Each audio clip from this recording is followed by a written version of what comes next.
Oh, okay. Proceed.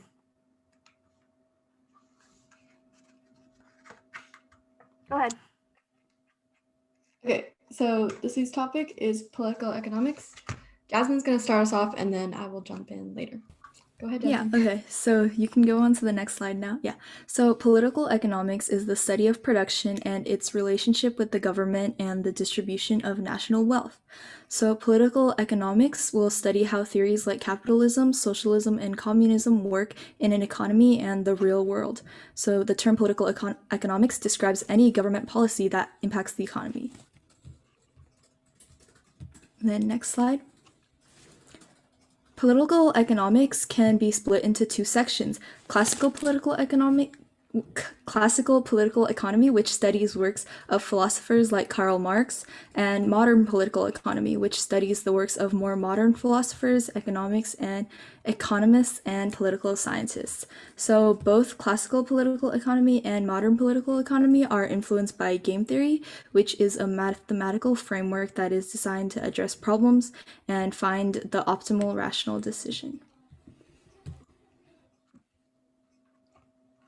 Yeah, so there are three ways to approach political economics, and the first way is interdisciplinary studies. Interdisciplinary studies uses sociology, economics, and political science to understand how economies work. This approach focuses on economic models and international relations and the role of the government in economics. And the second way is the new political economy, which is called new because it rejects old ideas about agencies, structure, material interests, states, and markets. The new political economy does not analyze political ideology like interdisciplinary studies does, and instead it makes assumptions that will lead to debate about societal preferences. And political economy is grounded in cultural, social, and historical aspects. So the third way to approach political economics is through international political economy, which analyzes the connections between economics and international relations. So kind of similar to interdisciplinary studies, this draws from political science, economics, sociology, culture, and history, and it focuses on how states and institutions shape political structures. Yeah. So there are three main types of economies. Capitalist economies, where businesses and individuals have the freedom to pursue their own economic interests, so they will buy and sell in a competitive market, which will naturally determine the fair price for goods and services. And this type of economy usually occurs in a democratic state. And for example, in Australia and Switzerland, they were 81.9% and 80.9% free economies in 2019. Really quickly, a question for the chat. So guess which country had the top ranking of economic freedom in 2012? So it had a score of 89.9% free economy. And then also, if you want to guess the second country.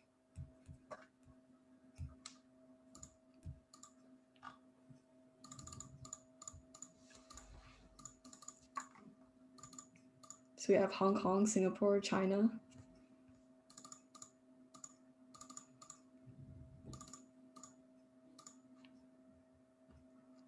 Okay, Norway, I think you're thinking of like development. But the first one is Hong Kong and the second one is Singapore.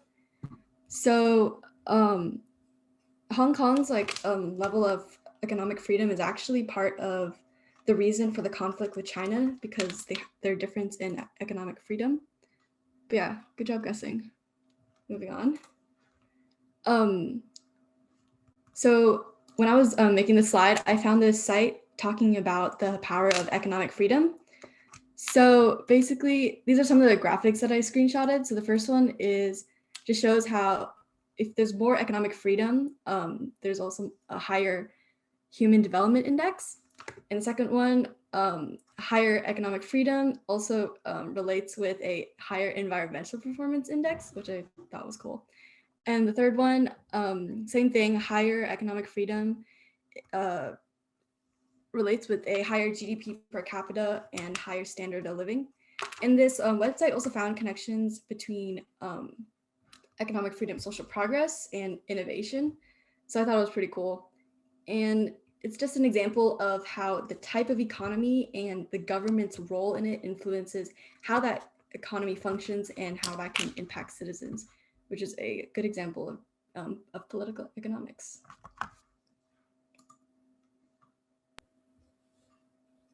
Yeah, so moving on to our second type of economy is the command economy. This type of economy is where the central government plans the economy and allocates resources and dictates prices for goods and services. So, for example, during war, a lot of free market economies can shift towards command economies so that the government can like take more control of things and everything is less like up in the air. But normally, this kind of economy usually takes place in communist or authoritarian states, such as Cuba, North Korea, and the former Soviet Union.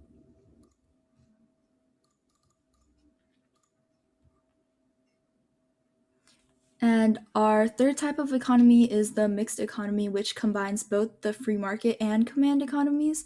So the government will take some action to direct the economy, such as protecting industries and helping consumers. And this is the type of economy that most countries have, for example, us here in the United States. And one example of what actions government might take would be to input agricultural subsidies, which are a common way that the government intervenes with the economy. And an agricultural subsidy is basically a government incentive that's paid to agribusinesses, agricultural organizations, and farms in order to supplement their income, manage the supply of agricultural commodities, and influence the cost and supply of such commodities. For example, the government could influence the price of milk, and actions like this would help protect domestic agriculture.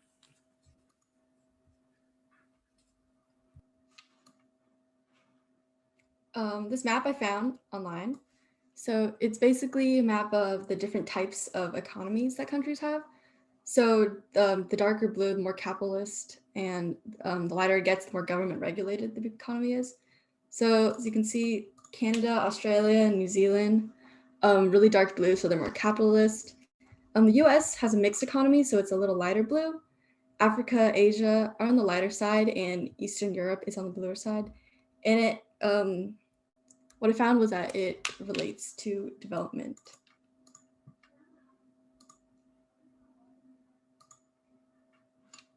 Oh,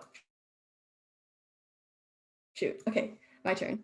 So the behavior, wait, no. Political economics are interested in the gains and losses influenced by certain policies. And this basically shows who supports that policy and who doesn't, and then how people react to that and participate in politics. And this behavior, political behavior, is shaped by what I call the 3 I's, the interests, ideas, and institutions of people.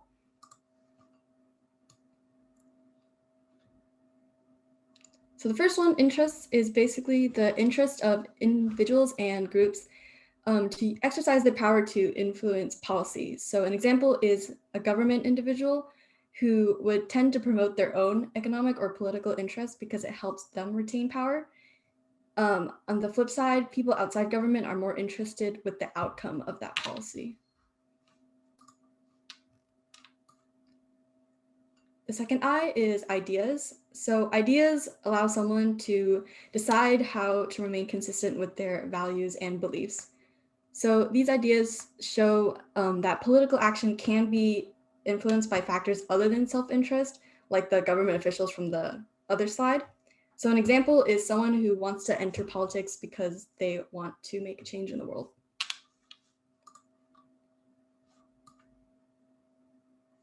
Third I is institutions. So this is like political rules such as the Constitution that directly shape political behavior in the economy because they define how leaders are chosen or how different policies are going to be implemented.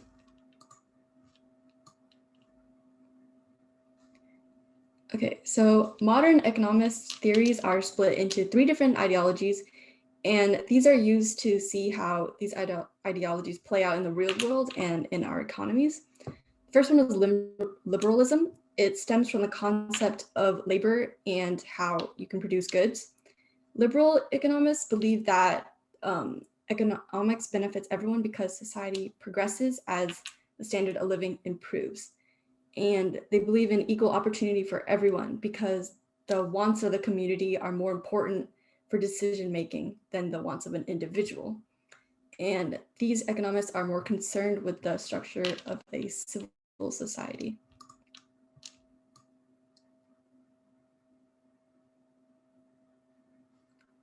The second ideology is Marxism. It states that inequality is bad and that wealth is generated from labor and exchange, and it does not support private or ownership of resources because it leads to inequality and only favors the elite.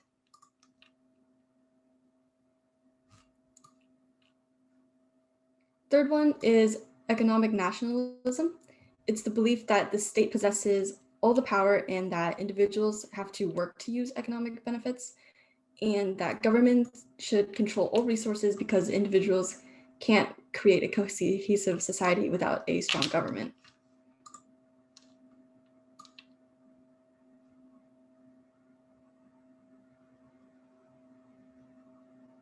Okay, so if you're in econ and you're a senior, this is kind of a review.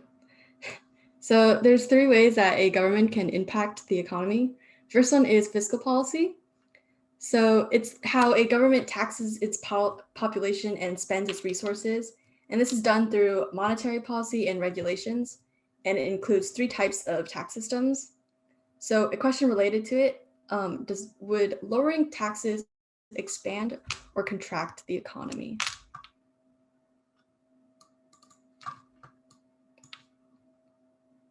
And you can just drop that in the chat.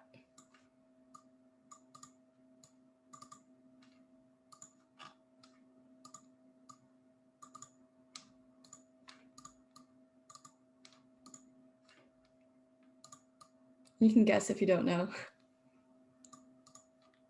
Thank you, Yash. Yes, it'd be expanding. My students should Colleen know. will explain. Yeah, Colleen will explain right when we come back. So just click the same link.